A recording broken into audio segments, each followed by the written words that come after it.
ಎಲ್ರಿಗೂ ನಮಸ್ಕಾರ. ನಾನು ಲತಾ ಶೇಖರ್ ಮಾತಾಡ್ತಾ ಇರೋದು. ಈಗ ಆ್ಯಂಗ್ಸೈಟಿ, ಸ್ಟ್ರೆಸ್ಸು ಎಷ್ಟು ಜನರನ್ನ ಕಾಡ್ತಾ ಇದೆಯಲ್ಲ, ಒಂಥರ ಭಯ ಎಲ್ರಿಗೂ. ಮುಂದೆ ಏನಾಗುತ್ತೋ ಅಂಥದ್ದೆಲ್ಲ ಯೋಚನೆ ಮಾಡಿ ಮಾಡಿ ಮಾಡಿ ಅದು ನೆಗೆಟಿವ್ ಥಾಟ್ಸ್ ಅಂತ ಹೇಳ್ತೀವಿ. ತುಂಬ ಒಳಗಡೆ ಪ್ರೆಷರ್ ಡೆವಲಪ್ ಆದರೆ ಬೇರೆ ಕಾಯಿಲೆಗಳಿಗೆ ಲೀಡ್ ಆಗುತ್ತೆ.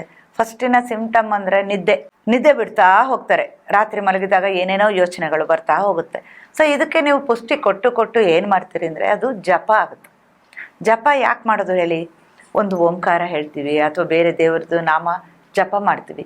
ಎಷ್ಟು ಜಪ ಮಾಡ್ತಾ ಪಾಸಿಟಿವ್ ವೈಬ್ಸ್ ಕ್ರಿಯೇಟ್ ಆಗಿ ಅದು ತುಂಬ ಒಳ್ಳೆ ಎನರ್ಜಿನ ಕೊಡ್ತಾ ಹೋಗುತ್ತೆ. ಅದೇ ಥರ ನೀವು ನೆಗೆಟಿವ್ ಜಪ ಮಾಡಿದ್ರೆ, ಅಂದರೆ ಕಾಯಿಲೆಗಳ ಬಗ್ಗೆ ಆಗಲಿ, ಸ್ಟ್ರೆಸ್ ಬಗ್ಗೆ ಏನೋ ಒಂದು ಹರ್ಟ್ ಆಗಿರುತ್ತೆ ಅಥವಾ ಏನೇನೋ ಆಗಿರುತ್ತೆ ಜೀವನದಲ್ಲಿ, ಎಲ್ರಿಗೂ ಆಗುವಂಥದ್ದು. ಜೀವನ ಅಂದರೆ ಅದೇ ಅಲ್ವಾ? ಸೊ ಆದರೆ ನೀವು ಅದರದ್ದು ಜಪ ಮಾಡಿದ್ರೆ ಏನಾಗುತ್ತೆ?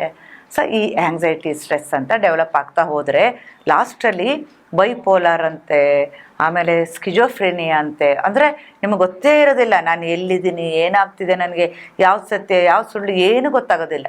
ಬರೀ ಭಯದಲ್ಲಿ ಜೀವನ ಮಾಡ್ತಾ ಇರ್ತೀರಿ. ಲಾಸ್ಟಿಗೆ ನಿಮಗೆ ಒಂದು ಎಲ್ಲ ಮರೆತೋಗೋಕ್ಕೆ ಸ್ಟಾರ್ಟ್ ಆಗುತ್ತೆ. ಒಂದು ಮನೆ ಯಾವ್ದು ನಂದು ಅಥವಾ ಎಲ್ಲಿ ಹೋಗಬೇಕು ಎಲ್ಲಿ ಬರಬೇಕು ಏನೂ ಗೊತ್ತಾಗಲ್ಲ. ಆ ಸ್ಟೇಜ್ ಹೋಗ್ತಾರೆ.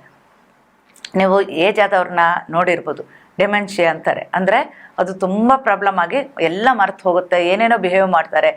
ಈಗ ಇಲ್ಲದೆ ಇರೋರನ್ನೆಲ್ಲ ಕರಿತಾ ಇರ್ತಾರೆ, ಅಷ್ಟರವ್ರಿಗೆ ಪ್ರಾಬ್ಲಮ್ ಆಗೋದು. ಯಾರು ಇದಕ್ಕೆಲ್ಲ ಕಾರಣ? ನೀವೇ ಕಾರಣ. ನಿಮ್ಮ ಥಾಟ್ ಪ್ಯಾಟ್ರನ್ ಚೆನ್ನಾಗಿಲ್ಲದೆ ಇರೋದು ಇದೆಲ್ಲದಕ್ಕೂ ಕಾರಣ ಆಗುತ್ತೆ.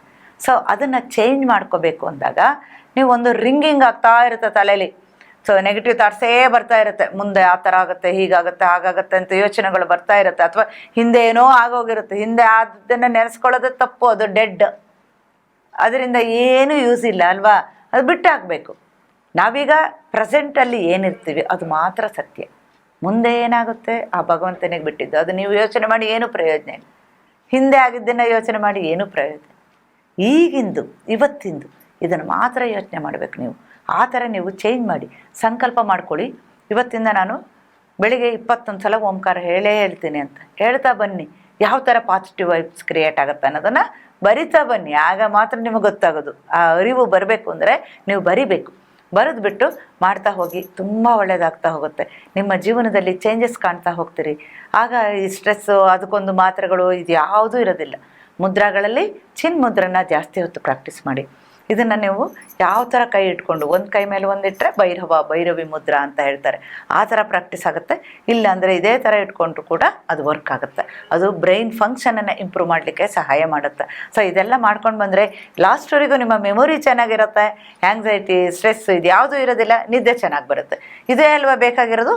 ನಾವೆಲ್ಲ ಬದುಕ್ತಾ ಇರೋದು ಏನಕ್ಕೋಸ್ಕರ? ಒಂದೇ ಒಂದು ಕಾರಣ, ಹ್ಯಾಪಿನೆಸ್ಸಿಗೋಸ್ಕರ.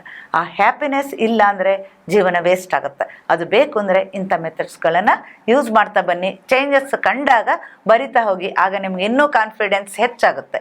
ಈ ಥರ ಮಾಡ್ಕೊಂಡು ಬನ್ನಿ. ಎಲ್ರಿಗೂ ಒಳ್ಳೆಯದಾಗಲಿ. ನಮಸ್ಕಾರ.